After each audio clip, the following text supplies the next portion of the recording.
করতে পারবো, কিন্তু আমি মুর্শিদাবাদের স্টেশন চত্বর লোককে কন্ট্রোল করতে পারবো না। তাই আমি বলছি, যারা তামাশা দেখছেন, যারা সোশ্যাল মিডিয়ায় দেশের নিজেকে নাগরিক বলছেন, আমি সেই সব অমুসলিম ভাইদের বলবো, আপনারা দেশের পরিস্থিতিটা লক্ষ্য করুন। শান্তিটা রক্ষা করার দায়িত্ব শুধু আমাদের একার নয়। বারবার বলছি, আর ভালো লাগছে না রাস্তায় আসতে। আমিও হাইকোর্ট ছেড়ে আজকে এখানে এসে দাঁড়িয়েছি কমের স্বার্থে। যদি জিহাদ ঘোষণা করতে হয়, কেউ থাকবে না, গুলি শেষ হয়ে যাবে, গুলি শেষ হয়ে যাবে। বলছি, এ কাজ করবেন না, বলছি করবেন না। এখনো মহরম আসেনি, রাম নবমীর দিন। রাম রাজা, রামকে আমরা দেবতা বলে জানি, রাম রাজত্বের আমরা উদাহরণ দিই। রামকে আমরা বলি তিনি এমন একটা ন্যায়পরায়ণ রাজা, যেটা আমাদের সারা দেশের একটা উদাহরণ। সেই রামনবমীতে আপনারা কি করছেন?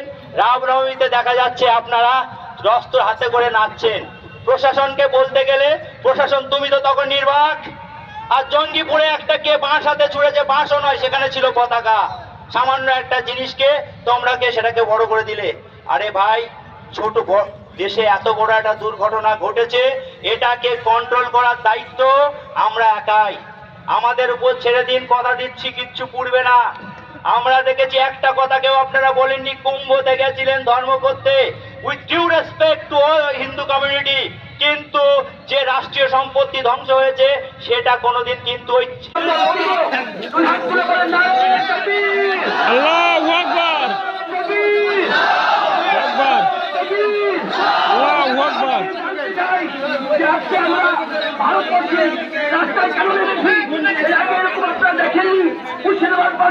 আমরা চাই যে আমাদের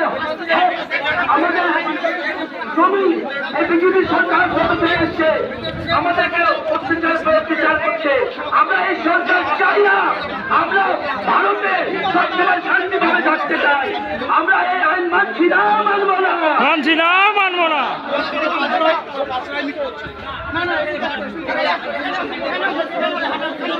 বন্ধুরা, আমাদের এখনো পর্যন্ত 4 থেকে 5টা মিছিল আপনারা